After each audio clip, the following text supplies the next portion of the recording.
The Iditarod, one of the great races of the world. A multi-day dog sled race covering 1,000 miles across Alaska. Journeying towards my 100-mile winter run, I set out to learn all I could from those who do it best.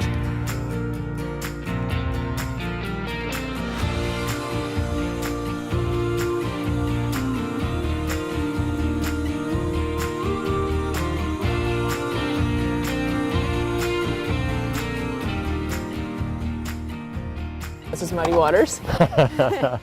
When she was only a yearling, she ran her first race, and it was Iditarod, which usually you don't put them in Iditarod for their first race. Yeah. And she was such a bitch. She wanted to be in lead. She did not want to be behind any other dogs. She led all the way to Nome through some of the worst weather we've ever seen, through windstorms where I couldn't see them.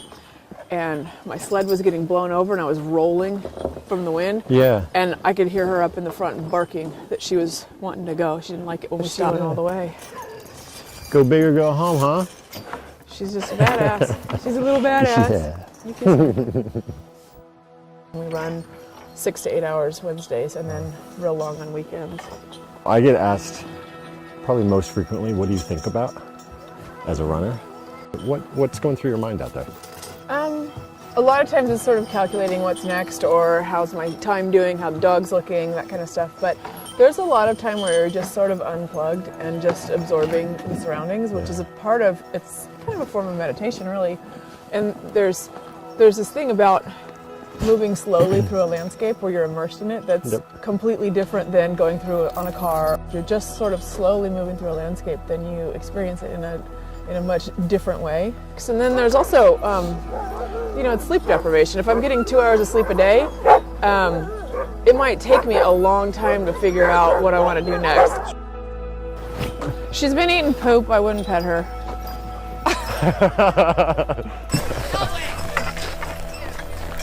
You have to qualify for Iditarod. They don't want people going out there that don't know what they're doing, because it is actually very dangerous. As a rookie, I went out thinking I just want to finish, and I spent the first half of the race as the lead rookie. Wow. Up in front of some really good teams of people who had been doing it their whole lives and were running really, really good teams, and I just had my little homebred, mutts that I'd raised from pups. I really only intended to do it the once because it is so life-consuming and it's so expensive and it's just so hard. 2009 was my first Iditarod, and I ran every race after that up until 15 when I got knocked out by a truck. So I didn't get to run that one, but I'm going to try and do it in 16. I was actually driving a team hooked to a four-wheeler, so in the fall, before we have snow, we hook them up to an ATV and drive a team that way. So I was driving down the trails that are kind of next to the highway, and a car just came around the corner, this big SUV, and she just didn't make the corner and plowed right into my four-wheeler. She was doing about 70. So I flew about 30 feet, landed on my feet, broke the fall with my feet, but when I didn't absorb all the shock, so when I flew backwards and hit my butt, it just broke my back. L5, L3, and L1. And I knew I was pretty hurt, so I didn't try to get up. I just pulled my phone out and started telling people there's a dog team running loose. It's heading south, because they'll keep going, they won't stop. My first thing, what I was really thinking was, my dogs are on their own, I can't go help them. So then I was out. I was in the hospital. I don't know how long I was in the hospital for. I spent 4.5 months wearing a full immobilized body cast thing. So basically besides the fractures to my spine, I also had every muscle in my core was torn and then held immobile for so long that it just froze up. And so it's kind of a challenge to get back to where I can do really physical stuff. And this year I'm going to be relying a lot on technique and not on strength or physical ability, because I don't have it. So do you say that going into this year's race, it's going to be the most mentally challenging? The only real mental challenge is gearing myself up to deal with what is going to be agonizing. I already know from the training runs I've been doing, the pain level is going to be extremely high. And that's the only real mental challenge, is gearing up to try to face that.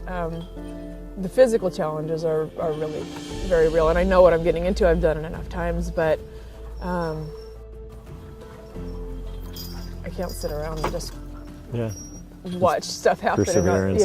I'm just gonna moving forward. Get out there and do it. Yeah, cheers to you for pushing on and Seriously, testing your limits. Well, I think if you run Iditarod, it's a painful, grueling, it's hard, it hurts. On a normal race, there's a lot of pain, there's a lot of nausea, there's just complete exhaustion, sleep deprivation, dehydration, and it goes on for days that way. So you have to already be the kind of person that just kind of grits their teeth and pushes through it anyways, and I'm not really sure why we're like that, but there's a few of us out there and we like to do those things. Yeah. I don't know. Being the tough one. I don't really want to be this tough.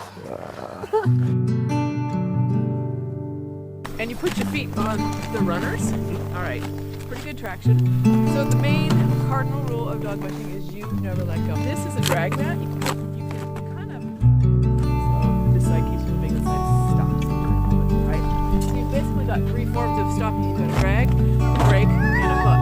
We go to switch places. I'll have you get out, and I'll have set the hook down, and then kick it down and forward. Perfect. Go on the letter, go on the brake. Yep, brake. Your team. There's a 10 mil sitting right behind you. I always carry it in case of moose, but it's right behind you. So.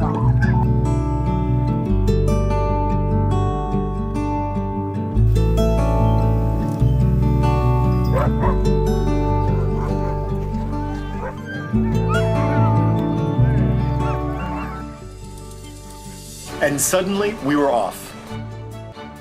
Working as a team to glide across the February snow. In just days, we'd switch places.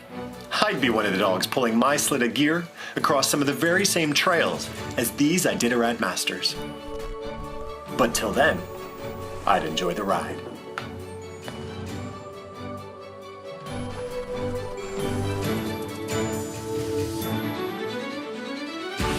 Want more questing? Check out the other videos, subscribe, or jump over to Patreon to support the quest.